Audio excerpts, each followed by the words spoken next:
साहब। इस्लाम जी भाई विक्रम। जी, मैं पहले भी आपके स्ट्रीम पे आया था कुछ 4-5 हफ्ते पहले। हम्म। और मैं जब पहली बार आया था तो as a non Muslim, as a Hindu who is searching for truth hmm. आया था। लेकिन आज मैं एज़ अ मुस्लिम आया हूँ। माशाल्लाह माशाल्लाह माशाल्लाह, माशाल्लाह। आप वो आपका वो म्यूजिक वाला सवाल था ना?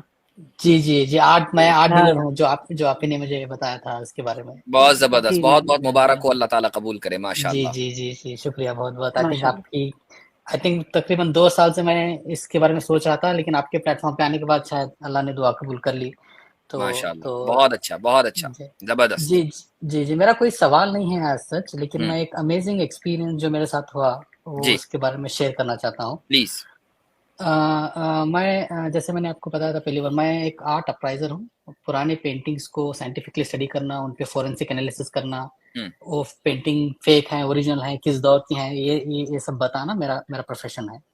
अभी मैं रिसेंटली एक इंसिडेंट पढ़ रहा था प्रॉफेट मोसेस के बारे में कि फ़िरौन ने अपने सारे मैजिशियंस को बुलाया और हम्म। मैजिक दिखाने के लिए कहा प्रॉफेट मोसेस के सामने। और जब प्रॉफेट मोसेस ने अपना वो स्टिक जो डाला, वो हम्म। सारा स्नेक्स को निगल गया स्टिक्स। तो जो मैजिशियंस थे सारे वहाँ पे, उन्होंने इस्लाम कबूल कर लिया। यानी जो अपने फील्ड का एक्सपर्ट होता है, उसके सामने जब अल्लाह उसका प्रूफ देते हैं तो अनडिनायबल हो जाता है। तो ऐसे ही मेरे साथ कुछ हुआ। ओके। आपसे बात होने के बाद हम्म। अगले ही दिन ही मुझे एक सैन फ्रांसिस्को से कॉल आया। हम्म। मैं एरिज़ोना में रहता हूँ। San okay. फ्रांसिस्को में मेरे एक एक्स कलीग काम करते हैं मॉडर्न आर्ट म्यूज़ियम में। उन्होंने मुझे बताया कि उनके एक क्लाइंट है, प्राइवेट क्लाइंट है चाइना में, हम्म। जिन्होंने एक पुरानी बिल्डिंग खरीदी है ऑक्शन में। कुछ 150 साल पुरानी बिल्डिंग है वो। चाइना और में। उस बिल्डिंग चाइना हम्म। में और उस बिल्डिंग से कुछ उन्हें 40 पेंटिंग मिली हैं पुरानी, और वो हम्म। उसका इवैल्यूएशन करवाना चाहते हैं। अच्छा। तो क्योंकि ये काम बहुत बड़ा है, वो मुझे अपने साथ ले जाना चाहते हैं इस काम को कराने के लिए चाइना।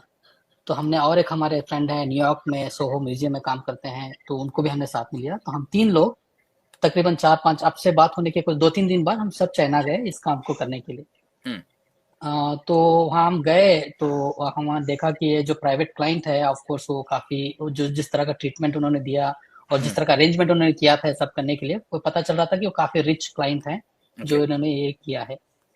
तो हमने अपना काम शुरू किया। We started evaluating the paintings. कुछ 300 साल पुरानी पेंटिंग्स थी, कुछ 400 साल पुरानी पेंटिंग्स थी, ब्रिटिश एरा की कुछ पेंटिंग्स थी।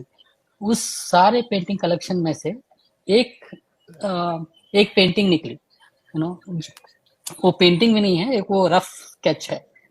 तो मैं थोड़ा इसके बारे में डिटेल में बताना चाहूँगा कि हम्म। ये रफ स्केच क्या होता था। कि जैसे अभी हम किसी भी मोमेंट को कैप्चर करना चाहते हैं, हमारे लिए अभी बहुत आसान है कि हम फ़ोन निकालते हैं और फ़ोटो कैप्चर करते हैं। पुराने ज़माने में ऐसा नहीं हो पाता था। जो स्पेशली आर्टिस्ट्स हैं, वो जब भी बाहर जाते थे अपने साथ इंक पॉट और एक एक रफ ड्राफ्ट कैरी करते थे। और कोई ब्रीफ मोमेंट कैप्चर करना है उन्हें मार्केट प्लेस में, नेचर में, जो बहुत ही ब्रीफ मोमेंट के लिए हो रहा है, तो एक रफ स्केच बनाते थे ब्लैक एंड व्हाइट इसमें। फिर वापस अपने घर जाते थे, स्टूडियो जाते थे, उस पर डिटेल पेंटिंग बनाते थे अपनी मेमोरी से रिकॉल करके। इस तरह पेंटिंग का प्रोसेस हुआ करता था पहले। तो एक वहां से रफ स्केच निकला जो अच्छी तरह वेल फ्रेम था रफ स्केच। वो हमने पहले उसको फ्रेम को इवेलुएट किया, तो फ्रेम ही कुछ तकरीबन 350 साल पुराना था, वो जो पेंट लिखना था। फिर जब हमने वो स्केच को इवेलुएट किया, वो तकरीबन 1400-1500 ईयर्स ओल्ड कार्बन डेटिंग से पता चला कि वो उतने पुराना है। हम्म। अब मैं वो बताता हूँ कि वो स्केच क्या है, और उसको देखने के बाद मुझे इमीडिएटली पता चला कि ये इस्लाम ही सच है और इस्लाम ही हक है।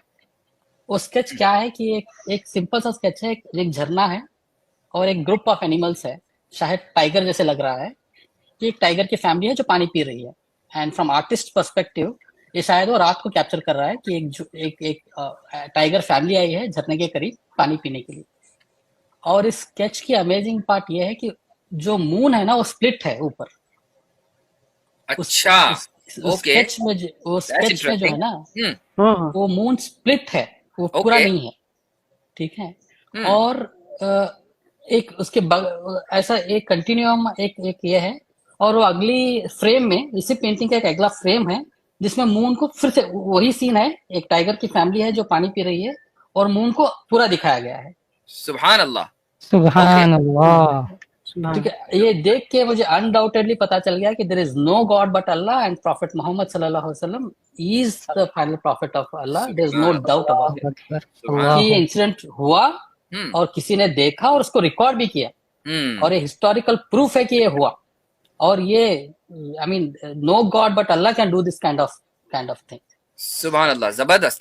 तो आप मुझे बताएं कि वो जो स्केच था उसका कोई रिकॉर्ड आपके पास है? मसलन मैं सबसे पहले तो ये जानना चाहूंगा कि ये कैसे पता चला कि ये स्केच 1400 साल पुराना है? प्लस पहले ये बताइए मुझे जी। ठीक है, तो इसका एक प्रोसेस होता है मुफ्ती साहब, जो हम पेंटिंग का जो टाइमलाइन इवेलुएट करते हैं। सो फर्स्ट हम पेपर का इवेलुएट करते हैं कि वो पेपर कितना पुराना है, वो पपायरस है या कैनवस है या कपड़े पे बनाया गया है। फिर हम इंक का इवेलुएशन करते हैं, जो इंक से वो बनाया गया है उसका केमिकल कंपोजिशन क्या है, वो केमिकल कंपोजिशन कब इन्वेंट किया गया था या कब यूज हुआ करता था, उस पे करते हैं। फिर फाइनली हम उसको माइक्रोस्कोपिक कार्बन डेटिंग पे डालते हैं, तब वो एक अप्रोक्सीमेट डेट मिलती है हमें। उसमें एग्जैक्ट नहीं पता चलता, 50-60 ईयर्स 100 ईयर्स का अप एंड डाउन होता है, but you know at least will come to know कि इस जमाने की है। फिर वो उसका हिस्टोरिकल रिकॉर्ड कहीं पे मेंशन किया गया हो कि यू नो कहीं पे किसी ट्रैवलर ने मेंशन किया है या किसी आर्ट हिस्टोरियन ने इसको मेंशन किया है कि ऐसी एक पेंटिंग एग्जिस्ट करती थी, तो उसको हम सारा रेफरेंस लेके इसका एक डेट पता करते हैं। ओके, तो उस स्केच के ऊपर, अच्छा वो पेपर के ऊपर था या वो खाल के ऊपर? एक इसको एक क्या बोलते हैं उसको, पपायरस जिसको बोलते हैं, लेदर और प्लांट के टेक्सचर से मिलके एक काइंड ऑफ पेपर बनता था उस जमाने में। ओल्ड जिसके ओल्ड पेंटिंग बनाया करते थे। वो कैनवस, अभी जैसा कपड़े का कैनवस मिलता है, कैनवस नहीं था वो एक काइंड ऑफ लेदर और प्लांट का जो रबर मिक्स मिलता है ना, उसको मिक्स करके एक ये बनाया करते थे। ओके, तो आपने फोरेंसिक उस पे इन्वेस्टिगेशन किया, आपको पता चला कि 1400 साल पुराना है, उसके ऊपर जो स्केच है, अब ये स्केच इंक से है, तो उस इंक का जो आपने जो इन्वेस्टिगेट किया, वो इंक कितनी पुरानी है? ये भी तो हो सकता है ना कि वो जो मटेरियल है वो पुराना हो लेकिन इंक नहीं हो। जी जी जी जी, तो हमने वो इंक का भी हमने इवेल्युएशन किया। तो इंक जो है वो दो टाइप की इंक यूज करते थे आर्टिस्ट उस टाइम पे, एक जो अपने नॉर्मल कलरफुल पेंटिंग बनाने के लिए और एक ऐसा रफ स्केच बनाने के लिए। तो रफ स्केच बनाने के लिए जो यूज करते थे वो कोल का जो कोयला होता है उसका पाउडर और एग व्हाइट मिक्स करके एक मिक्सचर तैयार किया जाता था, जो रफ स्केच बनाने के लिए यूज किया करते थे। तो वो एग्जैक्ट मिक्सचर के कंपोनेंट्स हमें उसमें मिले, coal powder and egg white egg. और ये कितने 100 साल पहले इस्तेमाल किया जाता था? तकरीबन ये काफी I mean even renaissance time से, यानी जो उस टाइम से लेके तकरीबन 1700-1800 साल तक ये यूज किया गया। जब तक ऑयल पेंटिंग इन्वेंट नहीं हुई तब तक ये रफ स्केच बनाने के लिए तब तक यही टेक्निक यूज किया जाता था। यानी जिस दौर में मून स्प्लिट का मिरेकल हुआ उस दौर में चाइना में ये सब्सटेंस इंक के तौर पर इस्तेमाल होता था। आर्टिस्ट यूज करते थे रफ ड्राफ्ट बनाने के लिए। हाँ, लिखने के लिए नहीं यूज करते थे, लेकिन आर्टिस्ट यूज करते थे। ठीक है, ग्रेट। अच्छा, तो अब जब आपने ये इवेल्युएट कर लिया और ये पता चला आपके पास दो स्केच हैं, एक में मून स्प्लिट है, दूसरे में मून स्प्लिट नहीं है, तो अच्छा ये जो स्केच है यकीनन अब इट वर्थ मिलियंस, ठीक है? ये कोई 500,000 का मामला नहीं है, अब ये मिलियन डॉलर की उसकी वैल्यू है। जी जी, तो ठीक है, उसको जिस बंदे ने ऑक्शन में बिल्डिंग खरीदी उसका जैकपॉट लग गया। जी जी जी जी, आप मुझे बताएं कि उसका कोई फोटो या किसी तरह का आपके पास है या नहीं? नहीं, हमारा एक लीगल बाउंडिंग होता है कि that we can not capture any kind of pictures. मैं आर्ट वर्ड से जो ये है, जितना ओपनली हमें देखने को मिलता है आर्ट म्यूजियम्स में, गैलरीज में, उससे 100 गुना ज्यादा प्राइवेट कलेक्टर्स के पास आर्ट है आज। अच्छा। और अमीरों के लिए एक फाइनेंशियल एसेट की तरह ट्रीट किया जाता है। सही। Rich people treat this as financial asset and they preserve it very privately. कई बार हमें ये भी पता नहीं होता कि हमारा क्लाइंट कौन है, सिर्फ हमें पेमेंट मिलती है, हम इवैल्यूएट करते हैं। तो some very rich and powerful people hold ownership of this kind of historical paintings. तो अब इसका रेफरेंस, यानी ये चीज तो दुनिया के सामने लाने की है कि इस तरह की एक पेंटिंग चाइना में मिली है। चूंकि अभी तक ये डिबेट होती थी कि भाई जब मून स्प्लिट हुआ तो किसने देखा, अगर देखा तो उसका हिस्टोरिकल रिकॉर्ड क्या है, तो ये हिस्टोरिकल रिकॉर्ड तो सामने मौजूद है लेकिन दुनिया के सामने नहीं आया। तो अब ये दुनिया के सामने इसके आने का क्या तरीका है? जी जी, अब इसके दो तरीके हैं। या तो जो ओनर हैं वो खुद वॉलंटरली इसको दुनिया के सामने लेके आए, या तो कोई इनसे खरीदे पेंटिंग और वो दुनिया के सामने लेके आए। ओके, ठीक है। अच्छा, मुझे ये बताएं कि आपके पास मसलन अगर कोई ऑन, अब किसी को नहीं पता, हो सकता है कि वो ऑनर चाइना में बैठा हुआ, किसी को नहीं पता, लेकिन जी लोगों जी को आपका पता है, भाई एक साहब है विक्रम नेगी, वो इस मामले के एक्सपर्ट हैं। इमेजिन करें कि कोई ऑर्गेनाइजेशन इस चीज को, इसको खरीदना चाहे, जी तो वो आपके थ्रू उस तक पहुंच सकती है? जी जी। जो जो मेरे और एक जो मेन जो कांटेक्ट हैं जो सैन फ्रांसिस्को में है, उनके हाँ, थ्रू इन तक पहुंच सकती है। और आई थिंक प्रोबेबली मैं आपसे ऑफलाइन कांटेक्ट करूंगा, जरूर देन जरूर, then probably we can come to sum this thing. I बिल्कुल। डोंट नो कि वो क्लाइंट बेचने में इंटरेस्टेड है या नहीं है, बट एटलीस्ट अप्रोच तो किया जा सकता है, दैट्स ना बेचे, दिखा दे भाई वो उसका जी जी कुछ ना कुछ हो जाए, लेकिन I mean it's very amazing. और आई थिंक आज की जो ये स्ट्रीम है उसका वक्त वसूल हो गया, बल्कि सारी जी स्ट्रीमों का वक्त वसूल हो गया, अभी तक की जितनी हुई है 124।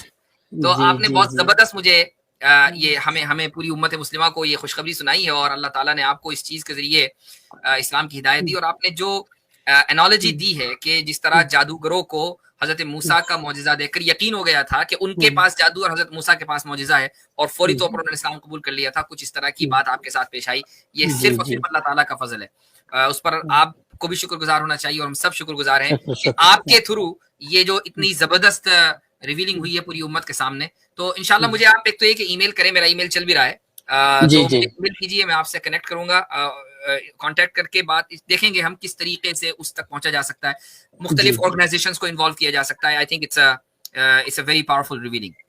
जी जी जी जी जी। बस मुझे यही बताना था, और मैं अभी सीख रहा हूँ। आप मेरे लिए दुआ करें। थोड़े मेरे फैमिली वाले अपसेट हैं कि मैंने इस्लाम कबूल कर लिया, आप उनके लिए भी दुआ करें।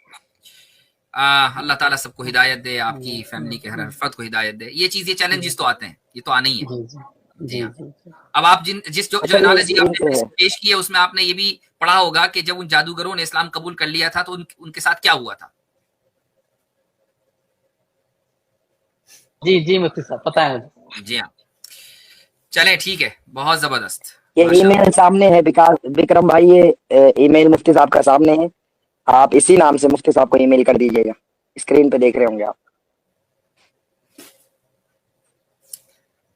ठीक है, मेरे ख्याल से म्यूट पर है, तो चले, सही है जी इंशाल्लाह। जी। मैं कांटेक्ट करता हूँ सर आपसे। शुक्रिया, बिल्कुल, बहुत बहुत शुक्रिया। जज़ाक